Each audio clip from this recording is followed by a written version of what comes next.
എല്ലാ അമ്മമാർക്കും ഉള്ളൊരു സംശയമാണ് കുഞ്ഞ് ജനിച്ചു കഴിഞ്ഞാൽ എങ്ങനെ കുളിപ്പിക്കണം, എങ്ങനെ അതിനെ കെയർ ചെയ്യണം എന്നുള്ള എല്ലാ അമ്മമാർക്കും ഉള്ള സംശയമാണ്.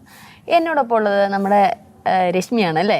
രശ്മി നേഴ്സിലാണ് പ്രധാനമായിട്ട് നിൽക്കുന്നത്. അപ്പോൾ രശ്മിക്ക് ഏറ്റവും കൂടുതൽ ഈ അമ്മമാർക്കൊക്കെ പറഞ്ഞു കൊടുക്കാൻ പറ്റും കുഞ്ഞിനെ കുളിപ്പിക്കുന്ന രീതി എങ്ങനെയാണ്, അവരെ അത് കഴിഞ്ഞ് അതിനെ റാപ്പ് ചെയ്യുന്നത് എങ്ങനെയാണ്. സാധാരണ ആദ്യമായിട്ടൊരു കുഞ്ഞ് ജനിച്ചു കഴിഞ്ഞാൽ എല്ലാ അമ്മമാർക്കും ഒരു ഭയവും കാണും, എടുക്കാനൊക്കെ ഒരു ഭയം കാണും.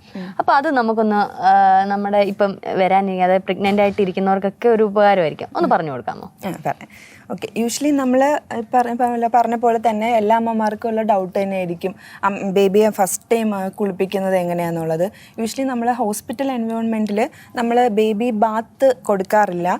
ഇനിഷ്യൽ 1 to 2 days ഒക്കെ ബേബി വൈപ്സ് യൂസ് ചെയ്ത് അല്ലെങ്കിൽ കോട്ടൺ ലൂക്ക് വാം വാട്ടറിൽ ഡിപ്പ് ചെയ്ത്, ലൂക്ക് വാം വാട്ടർ മീൻസ് ഒരു ഇളം ചൂടുവെള്ളം, അതായത് ഒത്തിരി ചൂടും അല്ല എന്നാൽ തണുത്തതും അല്ലാത്ത ആ തണുപ്പ് മാറിയ ഒരു ചൂടുവെള്ളം ഉണ്ടല്ലോ, ആ വെള്ളത്തിൽ ഡിപ്പ് ചെയ്ത് നമ്മൾ നോർമലി വൈപ്പ് ചെയ്തെടുത്താൽ മതിയാവും. പിന്നെ വൺസ് ഡിസ്ചാർജ് ആയി വീട്ടിൽ പോയതിന് ശേഷം നമുക്ക് ബേബി ബാത്ത് ചെയ്യാം.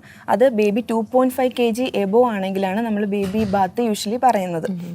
നമ്മുടെ ബേബി 2.5 എബോവ് ആണ് വെയിറ്റ് എങ്കിൽ വീട്ടിൽ പോയിട്ട് അതിന് മുന്നേ ഓയിൽ മസാജിങ് ഉണ്ട്. നമുക്ക് നോർമലി കോക്കനട്ട് ഓയിൽ യൂസ് ചെയ്യാം ബേബി മസാജിങ്ങിന് വേണ്ടിയിട്ട്. അത് ബേബിയുടെ ബോഡിയിൽ നമ്മുടെ കയ്യിൽ തന്നെ തേച്ചിട്ട് നന്നായിട്ട് റബ്ബ് ചെയ്യുക. അപ്പോൾ ആ ഒരു തണുപ്പൊക്കെ മാറി ഒരു ചൂട് കിട്ടുമല്ലോ, ആ ചൂടോടുകൂടി ബേബിയുടെ ബോഡിയിൽ റബ്ബ് ചെയ്ത് കൊടുക്കുക. പിന്നെ ഇനിഷ്യൽ ഹാർഡായിട്ട് വേണോ? അല്ല, ബേബി മീൻസ് നമ്മൾ ഹാൻഡ്ലിങ് എല്ലാം തന്നെ സോഫ്റ്റ് ആയിട്ടാണ് ചെയ്യേണ്ടത്. ബേബിയുടെ സ്കിൻ ആയിക്കോട്ടെ ഭയങ്കര സോഫ്റ്റ് സ്കിന്നായിരിക്കും. അപ്പം ബേബി ഹാൻഡ്ലിങ്, അത് ഈവൻ സ്കിൻ കെയർ, ബാത്ത് എല്ലാം സോഫ്റ്റ് ആയിട്ട് തന്നെയാണ് ചെയ്യേണ്ടത്. അപ്പോൾ ഈ ഓയിൽ മസാജ് അപ്ലൈ ചെയ്യാം. പക്ഷേ ഇനിഷ്യലി ഉള്ള ഡേയ്സ് അല്ലെങ്കിൽ വിത്തിൻ 1 month വരെ നമുക്ക് 5 minutesനകത്തുള്ള ബാത്ത് തന്നെ മതിയാവും. അതായത് including oil massage plus baby bathing എന്ന് പറഞ്ഞാൽ വിത്തിൻ 5 minutes അത് കംപ്ലീറ്റ് ചെയ്ത് ഓയില് കുട്ടിയുടെ ദേഹത്ത് ഇട്ട് കഴിഞ്ഞാൽ അധികം നേരം കുട്ടി ഇരുത്തരുത്, ഉടനെ തന്നെ ബാത്തിലോട്ട് കിടക്കാം. ഈ നമ്മൾ അല്ലാതെ യൂഷ്വലി കാണുന്ന നമ്മുടെ വീട്ടിൽ തന്നെ ഗ്രാൻഡ് മദേഴ്സ് ഒക്കെ കുറച്ച് നേരം ഓയിലൊക്കെ അപ്ലൈ ചെയ്ത് ബേബിയുടെ ഒരു എക്സസൈസ് പോലെയൊക്കെ ഇട്ടേക്കുമല്ലോ, അത് 1 month കഴിഞ്ഞിട്ട് അങ്ങനത്തെ ബേബീസിന് ചെയ്യുന്നതാവും ബെറ്റർ. വിത്തിൻ 1 month നമുക്ക് ഓയിൽ മസാജിങ് പ്ലസ് ബാത്തിങ് 5 minutesനകത്ത് തന്നെ കംപ്ലീറ്റ് ചെയ്ത് കഴിയണം. അപ്പോൾ ഓയിൽ മസാജ് പാരച്യൂട്ടിൻ്റെ ഓയിലോ അല്ലെങ്കിൽ ഏതെങ്കിലും കോക്കനട്ട് ഓയിൽ യൂസ് ചെയ്യാം. എന്നിട്ട് അപ്ലൈ ചെയ്തിടുക. അത് കഴിഞ്ഞ ശേഷം ബേബി ബാത്ത്, അത് ലൂക്ക് വാം വാട്ടറിൽ വേണം. ഞാൻ നേരത്തെ ഓൾറെഡി പറഞ്ഞ പോലെ ആ തണുപ്പ് മാറിയ വെള്ളം ഉണ്ടല്ലോ, ആ ചെറു ചൂടോടുകൂടി വെള്ളത്തിൽ വേണം നമുക്ക് ബാത്ത് ചെയ്തെടുക്കാൻ വേണ്ടിയിട്ട്. അപ്പോൾ ഫസ്റ്റ് നമുക്ക് ബേബിയുടെ ബോഡിയും ഡയപ്പർ റീജിയനും പിന്നെ ലെഗ്സും എല്ലാം കംപ്ലീറ്റ് ചെയ്തതിന് ശേഷം ലാസ്റ്റ് ഫൈനലി മാത്രം ഹെഡ് ടച്ച് ചെയ്താൽ മതിയാവും. അത് നമ്മുടെ കൈക്കുമ്പിളിൽ തന്നെ വെള്ളം എടുത്ത് ഒരു 3 പ്രാവശ്യമൊക്കെ മതിയാവും. 3 പ്രാവശ്യമൊക്കെ ഒന്ന് ഒഴിച്ചെടുത്തിട്ട് പെട്ടെന്ന് തന്നെ ഹെഡ് കവർ ചെയ്തെടുത്തിട്ട് റബ്ബ് ചെയ്യണം. ജസ്റ്റ് ഒന്ന് ഒപ്പിയെടുത്താൽ മതിയാവും. ഒപ്പിയെടുത്തതിന് ശേഷം ബാക്കി ബോഡി എല്ലാം നന്നായിട്ട് ഡ്രൈ ആക്കി എടുക്കുക. പിന്നെ ആ ടൈമിൽ പ്രത്യേകം ശ്രദ്ധിക്കേണ്ടതെന്ന് പറഞ്ഞാൽ അംബ്ലിക്കൽ കോഡായിരിക്കും. കോഡ് വീഴുന്നതിന് മുന്നേ തന്നെ നമുക്ക് ബാത്ത് ചെയ്യാം. പക്ഷേ അംബ്ലിക്കൽ കോഡിൽ ഒത്തിരി വെറ്റായിട്ട് ഇരിക്കാൻ പാടില്ല. അപ്പം നമ്മൾ യൂഷ്വലി പെട്ടെന്ന് തന്നെ ഡ്രൈ ആക്കി വെക്കുക. വേറെ ഓയിൻമെൻറ്റോ അങ്ങനത്തെ ഒന്നും അപ്ലൈ ചെയ്യേണ്ട, പെട്ടെന്ന് തന്നെ ഡ്രൈ ആക്കി വെക്കുക മാത്രം ചെയ്താൽ മതി. ഓക്കെ, ഓയിൽ മസാജിങ് ആണെങ്കിൽ തന്നെ അംബ്ലിക്കൽ കോഡിൽ, പൊക്കിൾ കൊടിയിൽ ഒത്തിരി അപ്ലൈ ചെയ്യേണ്ട. നോർമലി ബാക്കി ബോഡി പാർട്സിലെല്ലാം അപ്ലൈ ചെയ്തതിന് ശേഷം കുളിപ്പിച്ച് നന്നായിട്ട് ഡ്രൈ ആക്കി എടുക്കുക. ഓക്കെ, അതാണ്. അതേപോലെ തന്നെ ഇതിന്റെ റാഷസ് ഒക്കെ വരാൻ കൂടുതൽ സാധ്യതയുണ്ട്. അതായത് ഇടുക്കുകളിലെല്ലാം റാഷസ്. അതിന് നമ്മൾ എന്താണ് ചെയ്യുന്നത്? അതിനും ഈ കോക്കനട്ട് ഓയിലാണ് ഏറ്റവും ബെസ്റ്റ് ആയിട്ടുള്ളത്. ബേബീസിനാണെങ്കിൽ നമ്മൾ ഓയിൽ തന്നെ അപ്ലൈ ചെയ്താൽ മതി. ഈ ഡയപ്പറൊക്കെ യൂസ് ചെയ്യുന്ന സമയത്ത് കുറച്ച് ചിലപ്പോൾ ഡയപ്പർ റിലേറ്റഡ് റാഷസ് കാണാനുണ്ട്. എല്ലാത്തിനും ഫസ്റ്റ് റെമഡിയൽ മെഷറായിട്ട് നമ്മൾ കോക്കനട്ട് ഓയിൽ തന്നെ ബേബീസിന് മതിയാവും. അല്ല ഇൻ കേസ് അത് വേഴ്സണിങ് ആണെന്ന് തോന്നുവാണെങ്കിൽ നമുക്ക് അവൈലബിൾ ആയിട്ടുള്ള ഓയിൻമെന്റ്സ് ഉണ്ട്. അത് ഡോക്ടറിന്റെ പ്രിസ്ക്രിപ്ഷനോട് കൂടി അങ്ങനത്തെ ഓയിൻമെന്റ്. നോർമലി ഇത് ഓയിൽ ബാത്തിന് മുമ്പല്ലേ ഇടുന്നത്, ഈ കോക്കനട്ട് ഓയിൽ ഇടുന്നത്. അപ്പൊ അതിനുശേഷം നമ്മൾ എന്തെങ്കിലും ഇട്ട് കൊടുക്കേണ്ടതായിട്ട്? ചിലരൊക്കെ പൗഡർ ഇടുന്നതാണ്. പൗഡർ അങ്ങനെയൊന്നും അപ്ലൈ ചെയ്യേണ്ടതായിട്ടില്ല. നമുക്ക് ബാത്ത് കഴിഞ്ഞതിന് ശേഷമാണെങ്കിൽ ഡയപ്പർ ചേഞ്ച് ചെയ്യുന്ന ടൈമിങ്ങിൽ കുറച്ച് ഓയിൽ എപ്പോഴും ഒരു പ്രൊട്ടക്റ്റീവ് ലെയർ ആയിട്ട് ആക്ട് ചെയ്യും. അപ്പൊ അങ്ങനെ ഒരു ലെയർ ആയിട്ട് ആക്ട് ചെയ്യാൻ വേണ്ടിയിട്ട് ഡയപ്പർ ചേഞ്ച് ചെയ്യുന്ന ടൈമിങ്ങിലെല്ലാം ഓയിൽ അപ്ലൈ ചെയ്തു. പിന്നെ ബേബീസിന്റെ സ്കിന്നൊക്കെ കുറച്ച് ഡ്രൈ ആയിട്ട് തോന്നുവാണെങ്കിലും നമുക്ക് ആ ഒരു പ്രൊട്ടക്റ്റീവ് ലെയർ, പിന്നെ നമ്മൾ മസാജ് ചെയ്യുന്ന സമയത്ത് ബ്ലഡ് സർക്കുലേഷൻ ഒക്കെ ഇൻക്രീസ് ചെയ്യും.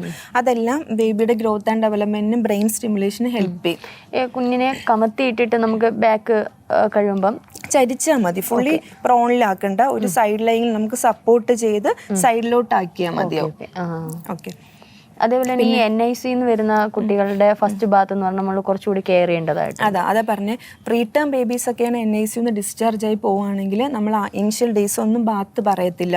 2.5 kg അറ്റൈൻ ചെയ്ത് കഴിയുമ്പോൾ മാത്രമേ, അതും ആ ഫോളോ അപ്പ് കഴിയുമ്പോഴത്തേക്കും ഹോസ്പിറ്റലിൽ നിന്ന് തന്നെ ഇനി ബാത്ത് കൊടുക്കാമെന്ന് പറഞ്ഞു കഴിഞ്ഞിട്ടാണ് നോർമലി ബാത്ത് കൊടുക്കുന്നത്.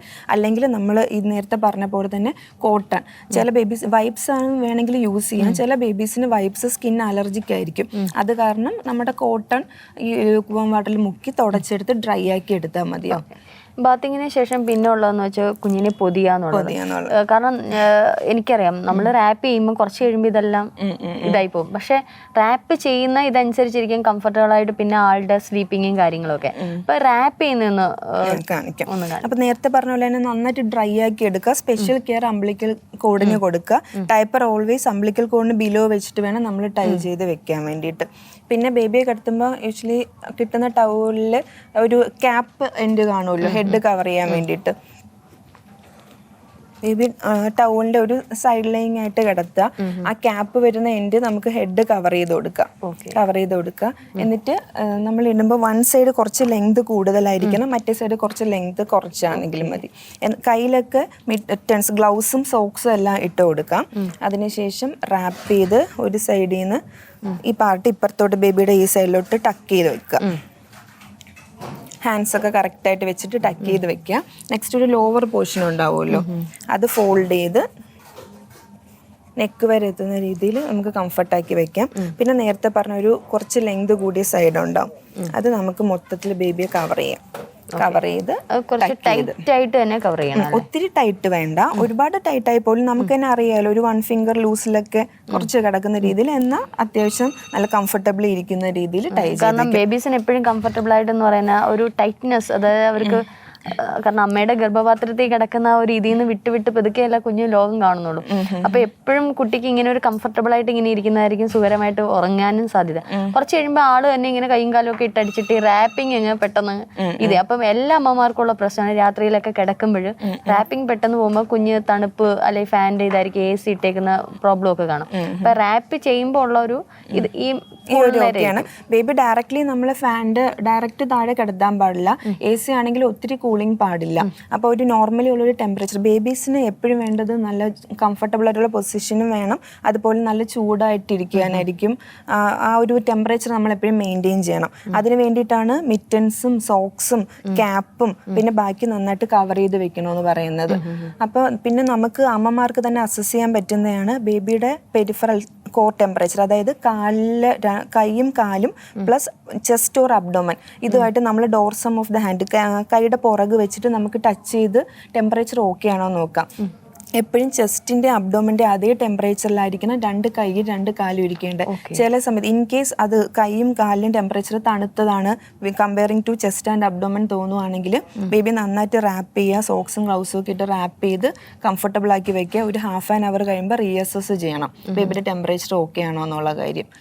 ഓക്കെ. ബേബിക്ക് സെപ്സിസ് ഇൻഫെക്ഷൻ ഒക്കെ വരുമ്പോൾ നമുക്ക് ഇനിഷ്യലി പ്രസന്റ് ചെയ്യുന്നത് മേ ബി പെരിഫറൽ ടെമ്പറേച്ചർ കുറച്ച് കുറഞ്ഞിട്ടായിരിക്കും കാണുന്നത്. അപ്പോൾ അത് റാപ്പിംഗ് കറക്റ്റ് ആയിട്ടില്ലെങ്കിലും അങ്ങനെ വെക്കാം. അപ്പോൾ ബേബിയെ കംഫർട്ടബിൾ ഇതുപോലെ നമുക്ക് വീട്ടിൽ തന്നെ ടെമ്പറേച്ചർ അസസ് ചെയ്ത് നോക്കാൻ പറ്റും. ഓക്കെ. അതിനുശേഷം പിന്നീടുള്ളത് ഫീഡിങ്ങിന് ശേഷം കുട്ടിയെ ചില അമ്മമാരൊക്കെ ഉണ്ട് നന്നായിട്ട് ഇങ്ങനെ ഇട്ട് മുതുകത്തിട്ട് തട്ടണം, അല്ലെങ്കിൽ കുട്ടി വോമിറ്റ് ചെയ്യുക അല്ലെങ്കിൽ ഗ്യാസ് കയറുന്നൊക്കെ ഉള്ള അതെങ്ങനെയാണെന്ന് കാണിക്കും. കാരണം എല്ലാം അവർക്ക് ഈ കുഞ്ഞിനെ പണ്ട് കാലത്തേക്ക് അമ്മൂമ്മമാരൊക്കെ ഇങ്ങനെയൊക്കെ ഒരു ഭയങ്കര സ്മൂത്ത് ആയിട്ടാണ്. പക്ഷെ ഇപ്പോഴത്തെ കാലഘട്ടത്തെ ആദ്യത്തേക്ക് ഒരു ഡെലിവറി ഒക്കെ കഴിഞ്ഞ് കഴിഞ്ഞാൽ ഒരു ടെൻഷൻ കാണും, ഇങ്ങനെ ഇട്ട് തട്ടാമോ കുഞ്ഞിന് വേദനിക്കോ അല്ലെങ്കിൽ എന്തെങ്കിലും പ്രശ്നം വരുമോ, അത് സിസ്റ്റർ ഒന്ന് കാണിക്കാം. അത് നമുക്ക് നോർമലി ബേബീസ് അമ്മയുടെ കയ്യിൽ നിന്ന് പാല് കുടിക്കുമ്പോൾ ഡയറക്റ്റ് ബ്രസ്റ്റ് ഫീഡിങ് ചെയ്യുമ്പോൾ മിൽക്ക് സക്ക് ചെയ്യുന്ന കൂട്ടത്തിൽ തന്നെ കുറച്ച് എയറും കൂടെ ഉള്ളിലോട്ട് പോകാനുള്ള ചാൻസ് ഉണ്ട്. ആ പോകുന്ന എയർ നമ്മൾ പ്രോപ്പർലി ബർപ്പ് ചെയ്ത്, അതായത് തട്ടി ആ ഗ്യാസ് കളഞ്ഞില്ല എന്നുണ്ടെങ്കിൽ പിന്നെ റീഗർജിറ്റേറ്റ് ചെയ്ത് അത് തികട്ടി വരുമെന്ന് പറയത്തില്ലേ, അങ്ങനെ തിരിച്ചു വരാനും അല്ലെങ്കിൽ വൊമിറ്റ് ചെയ്യാനും ഒക്കെ ചാൻസ് കൂടുതലാണ്. അതുകൊണ്ടാണ് സ്ട്രിക്ട്ലി പറയുന്നത് ഓരോ ഫീഡ് കഴിഞ്ഞിട്ടും നമ്മൾ മസ്റ്റായിട്ട് ബർപ്പ് ചെയ്ത് ഗ്യാസ് കളയുക എന്നുള്ളത്. അപ്പോൾ ബർപ്പ് ചെയ്യാൻ വേണ്ടിയിട്ട് നമ്മൾ ബേബിയെ കറക്റ്റായിട്ട് ഹോൾഡ് ചെയ്യാം. നമുക്ക് 2 രീതിയിൽ ചെയ്യാം. ഒന്ന് നമുക്ക് ഷോൾഡറിൽ കിടത്താം ബേബി. അപ്പോൾ ഷോൾഡറിൽ കംഫർട്ടബിളി കിടത്തുക ബേബിയെ. എന്നിട്ട് ഹെഡിൻ്റെ ഒരു സൈഡിലോട്ട് ചരിച്ച് വയ്ക്കുക. തല ഒരു സൈഡിലോട്ട് ചെരിഞ്ഞിരിക്കണം. കാരണം നമ്മൾ ഇങ്ങനെ ഹോൾഡ് ചെയ്യുന്ന സമയത്ത് കംഫർട്ടബിൾ അല്ലെങ്കിൽ നോസ് നമ്മുടെ ഷോൾഡറിൽ കംപ്രസ് ആയി പോയിട്ട് ബേബിക്ക് ബ്രീത്ത് എടുക്കാൻ പറ്റാത്തൊരു സിറ്റുവേഷൻ വരും. ഷോൾഡറിന് മേളിലോട്ട് ഷോൾഡറിന് മേളിലോട്ട് വരണം. അപ്പോഴായിരിക്കും എൻ്റെ ബേബി കറക്റ്റ്ലി പൊസിഷൻ ചെയ്യാൻ പറ്റുന്നത്. എന്നിട്ട് തല ഒരു സൈഡിലോട്ട് ചരിച്ച് വെച്ചിട്ട് നമ്മുടെ തോളത്തേനെ നമുക്ക് കിടത്താൻ പറ്റും. കിടത്തിയിട്ട് കൈ ഇങ്ങനെ കപ്പ് പോലെ ഹോൾഡ് ചെയ്തിട്ട് താഴേന്ന് മേളിലോട്ട് ഇങ്ങനെ പാറ്റ് ചെയ്യണം. ഓക്കെ, ഇങ്ങനെ പാറ്റ് ചെയ്യാം. അതായത് കൈ ഇങ്ങനെ വെച്ചിട്ട് താഴേന്ന് മേളിലോട്ട് പാറ്റ് ചെയ്യുക. ഇനി ഇത് ചിലപ്പോൾ ഡിഫിക്കൽട്ടായിരിക്കും. അമ്മമാർക്കൊക്കെ ഇങ്ങനെ വെച്ചാൽ മൂക്ക് ബ്ലോക്കായി പോകും, നോസ് ബ്ലോക്കാന്ന് കാണാൻ പറ്റത്തില്ല. അങ്ങനെയാണെങ്കിൽ കുറച്ചും കൂടെ കംഫർട്ടബിളി ഇപ്പോൾ അമ്മ കംഫർട്ടബിളി ഒരു ചെയറിൽ ഇരുന്നതിന് ശേഷം ഇങ്ങനെ വെക്കാം. അപ്പം നമ്മുടെ 2 ഹാൻഡ്സിൻ്റെ ഇടയ്ക്ക് ബേബിയുടെ പൊസിഷൻ കംഫർട്ടബിൾ ആയിരിക്കും. നമുക്ക് വ്യൂ ചെയ്യാൻ പറ്റും. ബേബിയുടെ നോസ് ബ്ലോക്ക് ആവാണ്ട് കറക്റ്റായിട്ട് തന്നെ ഇരിക്കുന്നത് നമുക്ക് തന്നെ വിഷ്വലൈസ് ചെയ്യാൻ പറ്റും. പ്ലസ് ഇതുപോലെ തന്നെ ചെയ്യാം. ഇതുപോലെ താഴേന്ന് മേളിലോട്ട് പാറ്റ് ചെയ്താൽ മതി. അപ്പോൾ ഗ്യാസ് പൊക്കോളും. അത് ചിലപ്പോൾ കേട്ടില്ലെങ്കിൽ പോലും ഒരു 10 to 15 മിനിറ്റ്സ് ഇങ്ങനെ തന്നെ വെച്ച് ഈ അപ്രൈറ്റ് പൊസിഷനിൽ തന്നെ വെച്ചിട്ട് അമ്മയ്ക്ക് കംഫർട്ടബിളി ബേബി ഹോൾഡ് ചെയ്തിരിക്കാം. ആ സമയത്താണെങ്കിലും ഗ്യാസ് നമ്മൾ ആ ഗ്യാസ് പോകുന്നത് വരെയും കുഞ്ഞിനെ തട്ടുന്നത്. അല്ലെങ്കിൽ ഈ ഒരു പൊസിഷനിൽ വെക്കുമ്പോൾ ഗ്യാസ് ഇപ്പോഴും മേളിലോട്ടല്ലേ. കാരണം ഞാനത് സിസ്റ്ററിനോട് ചോദിക്കാൻ, നമുക്കറിയാം രാത്രി കുഞ്ഞിനെ ഫീഡ് ചെയ്ത് കിടത്തിയിട്ട് കുഞ്ഞ് പാല് മൂക്കില് കയറി, അങ്ങനെ ഒരുപാട് കുഞ്ഞുങ്ങൾക്ക് അത് വലിയൊരു ദുരന്തമായിട്ടൊക്കെ നമ്മൾ കണ്ടിട്ടുണ്ട്. അപ്പം ഏറ്റവും അധികം പ്രധാനപ്പെട്ട ഒന്നാണ് കുഞ്ഞിനെ ഫീഡ് ചെയ്തതിന് ശേഷം ഈ ഒരു കുഞ്ഞിനെ തട്ടി അതിൻ്റെ ഗ്യാസ് കളയാന്നോ, അല്ലെങ്കിൽ പിന്നീട് ചിലപ്പോൾ നമ്മൾ അമ്മമാരൊക്കെ ക്ഷീണിച്ച് ചിലപ്പം പ്രഗ്നൻസി ആ ഒരു ഇതും പെയിനും ഒക്കെ കാരണം കിടന്നുറങ്ങും, നമ്മൾ അറിയില്ല. ചിലപ്പോൾ കൂടിയിരിക്കുന്നവരും ശ്രദ്ധിച്ചെന്ന് വരത്തില്ല. അപ്പോൾ കുഞ്ഞിനെ ഏറ്റവും അധികം പ്രധാനമായിട്ട് ശ്രദ്ധിക്കേണ്ടുന്ന ഒരു കാര്യം, രാത്രിയിൽ ഫീഡ് ചെയ്തതിന് ശേഷം എത്ര റിസ്ക് എടുത്താണെങ്കിലും പെയിനൊക്കെ കാണും, അല്ലെങ്കിൽ മറ്റാരെങ്കിലും ഉണ്ടെങ്കിൽ കുഞ്ഞിനെ ഈ ഒരു ഇങ്ങനെ തട്ടിയതിന് ശേഷം അതിൻ്റെ ഗ്യാസ് കളഞ്ഞതിന് ശേഷം കുട്ടിയെ കിടത്തുക, കംഫർട്ടബിളായിട്ട് ഇത് കിടത്തുക. കിടത്തുമ്പോൾ ചിലവർ ചെറിയ പില്ലോയൊക്കെ വെക്കും. നോർമലി ഹെഡിൻ്റെ ഒന്നും പില്ലോ വെക്കേണ്ട കാര്യമില്ല. സുപ്പൈൻ പൊസിഷൻ, അതായത് നേരെ തന്നെ കിടത്തുന്നതാണ് ഓക്കെ. നമ്മൾ പ്രോപ്പറായിട്ട് ഫീഡ് ചെയ്ത് ബർപ്പ് ചെയ്ത് റാപ്പ് ചെയ്ത് കിടത്തുവാണെങ്കിൽ ഈ പൊസിഷനിൽ തന്നെ മതിയാവും. ബേബി എപ്പോഴും സ്ട്രൈറ്റ്ലി തന്നെ കിടത്തുക മതിയാവും. പിന്നെ അങ്ങനെ വൊമിറ്റിംഗ് പോലെയോ അങ്ങനെ എന്തെങ്കിലും തോന്നുവാണെങ്കിൽ, പെട്ടെന്ന് നമ്മൾ കിടത്തുമ്പോഴാണ് ബേബി വൊമിറ്റ് ചെയ്യുന്നത് അല്ലെങ്കിൽ റീഗർജിറ്റ് ചെയ്യുന്നത്, അങ്ങനെ നമുക്ക് തോന്നുവാണെങ്കിൽ ഒരു സൈഡിലേക്ക് ഒന്ന് ജസ്റ്റ് ഒന്ന് ചരിച്ചു കൊടുത്താൽ വായിൽ സെക്രേഷൻസ് എന്തെങ്കിലും ഉണ്ടെങ്കിൽ ഡ്രൂൾ ചെയ്ത് പോകും. ഒരു സൈഡിലോട്ട് ഡ്രൂൾ ചെയ്ത് പോകാൻ വേണ്ടിയിട്ട് ഹെൽപ്പ് ചെയ്യും. അപ്പം നമ്മൾ ജസ്റ്റ് ഒന്ന് വൈപ്പ് ചെയ്ത് കൊടുത്താൽ മതി. ഞാൻ ഇത് പറഞ്ഞപ്പോഴാണ് പെട്ടെന്ന് അഥവാ ഇങ്ങനെ വന്നു, ഒന്ന് ശ്വാസതടസ്സം ഉണ്ടായി, നമ്മൾ പെട്ടെന്ന് എന്ത് ചെയ്യണം?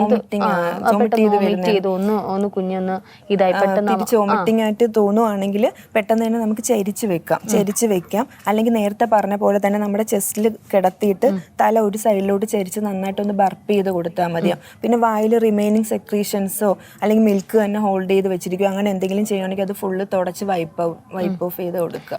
ആദ്യമായിട്ട് ഒരു കുഞ്ഞിനെ കൈ കിട്ടുമ്പോൾ ഒരുപാട് അമ്മമാർക്കുള്ള സംശയങ്ങളാണ് ഇപ്പോൾ സിസ്റ്റർ എന്നോടൊപ്പം പങ്കുവെച്ചത്. കാരണം ഒരുപാട് ഉപകാരമുള്ള ഒരു കാര്യമാണ്. എല്ലാവർക്കും ഒരു സംശയമുള്ള ഒരുപാട് കാര്യങ്ങളാണ്. എങ്ങനെ ബാത്ത് ചെയ്യണം, എങ്ങനെ കുഞ്ഞിനെ ഫീഡ് ചെയ്യണം, അല്ലെങ്കിൽ എങ്ങനെ റാപ്പ് ചെയ്യണം, ഇതൊക്കെ എല്ലാ അമ്മമാർക്കുള്ള സംശയങ്ങളാണ്. വളരെ അങ്കലാപ്പം കാണും എല്ലാ പേരൻസിനും കാണുന്ന ഒരു കാര്യമാണ്. എന്തായാലും വളരെ താങ്ക്സ് എലോട്ട്. കാരണം ഒരുപാട് പ്രയോജനമുള്ള ഒരു കാര്യമാണ് സിസ്റ്റർ പറഞ്ഞു തന്നെ. ബാത്തിങ്ങിൽ ഒരു 2-3 പോയിന്റ്സും കൂടെ ആഡ് ചെയ്യാന്ന് പറഞ്ഞാൽ, പിന്നെ നോർമലി തോന്നുന്ന ഡൗട്ട് എന്ന് പറഞ്ഞാൽ സോപ്പ് യൂസ് ചെയ്യാവോ, അങ്ങനെയായിരിക്കും. അങ്ങനെ അതാണെങ്കിൽ കട്ട് ചെയ്തിട്ടുണ്ടോ മതി. സോപ്പ് അത് പറഞ്ഞില്ല. ഇപ്പം നല്ല വെച്ച് പറഞ്ഞാൽ മതിയോ? പറഞ്ഞു. അപ്പോൾ സോപ്പ് യൂസ് ചെയ്യുന്ന കാര്യമാണെങ്കിൽ നോർമലി ക്ലെൻസേഴ്സോ അല്ലെങ്കിൽ എനിക്ക് മൈൽഡ് ഇതായിട്ടുള്ള സോപ്പ് നമുക്ക് യൂസ് ചെയ്യാൻ പറ്റും. കൊമേഴ്ഷ്യലി അവൈലബിൾ ആയിട്ടുള്ള ഏതെങ്കിലും ബേബി സോപ്പ് യൂസ് ചെയ്യാം. അത് ഒരു 2 to 3 ഡേയ്സിൽ വൺസ് മാത്രം യൂസ് ചെയ്താൽ മതിയാവും. ഡെയിലി സോപ്പ് യൂസ് ചെയ്യണമെന്നില്ല. അതുപോലെ ഈ ബാത്തിങ് ആണെങ്കിലും നമ്മുടെ ക്ലൈമറ്റ് ചേഞ്ചസ് അനുസരിച്ച് റെയിനി സീസൺ അങ്ങനെയൊക്കെ ആണെങ്കിൽ എല്ലാ ദിവസവും ബാത്ത് വേണ്ട. ഒരു ഹെൽത്തി ഓക്കെ ആയിട്ടുള്ള ഒരു ന്യൂ ബോൺ ആണെങ്കിൽ daily bath within 5 minutes complete ചെയ്യുന്നത് ഓക്കെ ആയിരിക്കും.